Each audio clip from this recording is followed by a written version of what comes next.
Morning, જય શ્રી કૃષ્ણ, જય મા મોગલ, હર હર મહાદેવ. કેમ છો બધા? મજામાં જશો. અને આજે રાતે પણ વરસાદ ચાલુ હતો એન્ડ પવન પણ બહુ જ હતો અને હજી પણ વરસાદ અત્યારમાં પણ ફૂલ ચાલુ જ છે.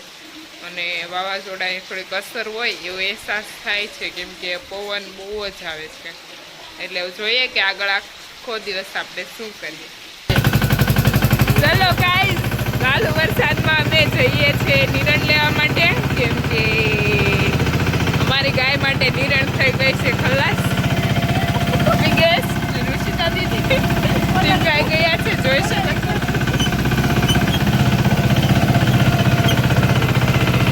એન્ડ પાણી પાણી આવું ગાય માય ગોડ.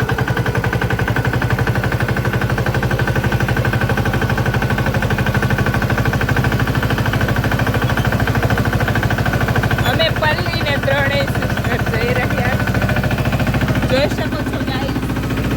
ઋષિતા દીદી અરે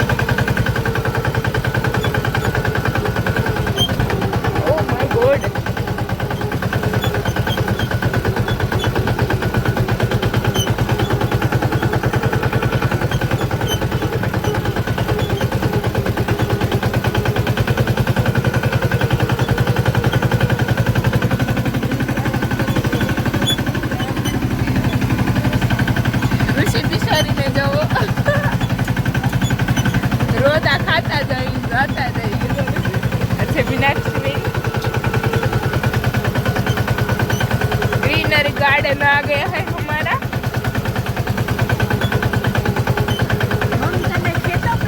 हम चले हैं हमारे खेत पे.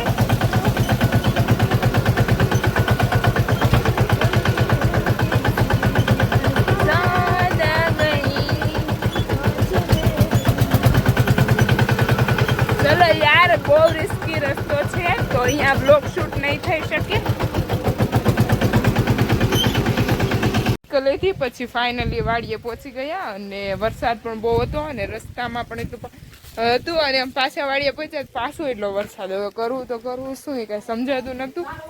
અને તો બી અમે ગમે તેમ પહોંચી ગયા અને નિરણનું કામ ફટાફટ કમ્પ્લીટ કર્યું અને અમે ઘરે જાય છે, કેમ કે રસ્તો બહુ રિસ્કી રસ્તો છે. તમે વાત પૂછોમાં બધા નિરણ પેક કરી લીધી છે અને અમે ઋષિ દીદીને આ બ્લોગનું મુહૂર્ત નહીં આવી અને હિન્દીમાં બ્લોગ સ્ટાર્ટ કરવાના હતા. બિચારી બેન બ્લોગ શૂટ કરે એ પણ કઈ છું નહીં. જોઈ શકો પાણી જોવો તમે એક તો. ચાલો ફટાફટ નીકળી જઈએ. જોઈ શકો છો આવો છે રસ્તો, એમાંથી ટ્રેક્ટર મીનાક્ષી બેન લઈને આવશે પાછળ અને મેન ઋષિ જઈ રહીશ. એલો લહરે તો લાગી ગયું યાર, ચપ્પલ ગળી ગયું મારું અંદર. અમારા નથી, આ સ્પેશિયલ વાડીના ચપ્પલ.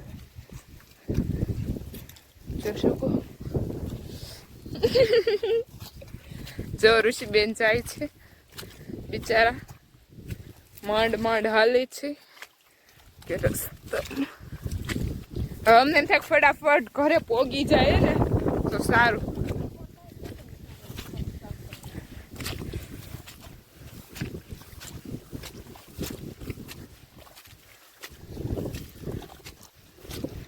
જો પછી ઋષિતાબેન અહીંયા સિંડુ દઈ રહ્યા છે. ચલો વરસાદ આની પાછું સ્ટાર્ટિંગ થઈ ગયું છે. બહુ રિસ્ક સાથે હવે જશું ઘરે. आपका ब्लॉग स्टार्ट हुआ? स्टार्ट नहीं हुआ लेकिन स्टार्ट कल करना. हिंदी नहीं बनाऊंगी तो हिंदी में ब्लॉग स्टार्ट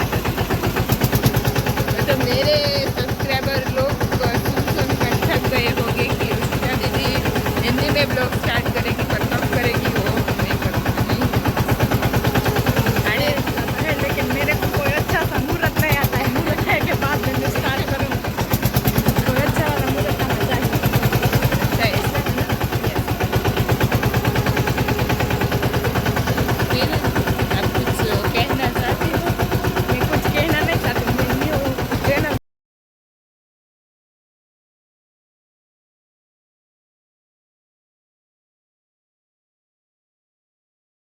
વાગી ગયા છે 6 અને અત્યારમાં જવાનું છે મહાદેવના મંદિરે દીપમાળા કરવા માટે. એટલે અમે બધા જવાના છીએ મહાદેવના મંદિરે.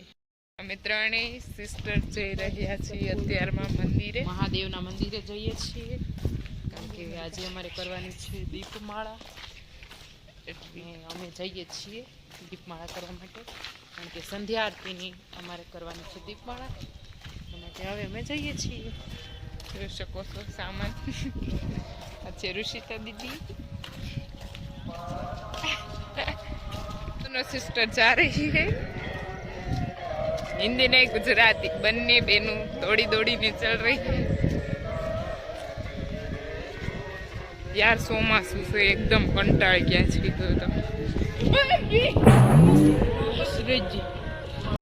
હું અને મીનાક્ષીબેન બંને દીપમાળામાં દીવાની તૈયારી કરી રહ્યા છીએ અને બંને બહેનો ગોઠવી રહ્યા છે.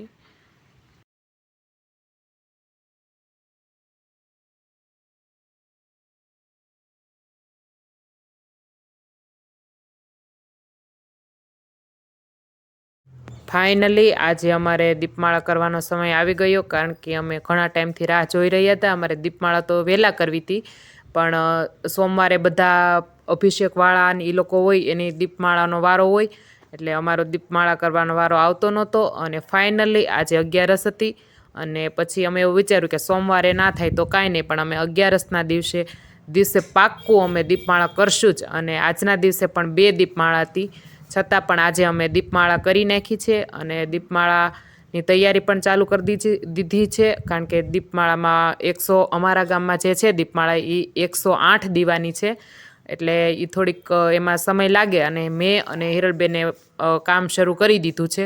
અને ઋષિતાબેન પણ અમારી જોડે જ છે.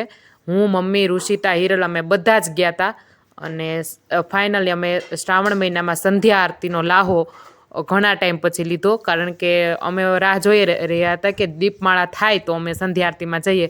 બાકી તો સંધ્યાના ટાઈમે અમારે થોડુંક આપણે કંઈક કામ હોય એટલે જઈ નહોતા શકતા. પણ ફાઇનલી આજે મહાદેવની કૃપાથી દીપમાળા આજે અમે ફાઇનલી કરી નાખી છે.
એવું કરું છે.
ફાઇનલી મહાદેવની દીપમાળા થઈ ગઈ છે અને આજનો વ્લોગ થાય છે અહીંયા પૂરો. કાલે મળીએ નવા વ્લોગ સાથે. જે પણ લોકો નવા હોય તે લાઇક, શેર એન્ડ સબસ્ક્રાઈબ કરવાનું ભૂલતા નહીં. Bye bye. જય મા મોગલ. હર હર મહાદેવ.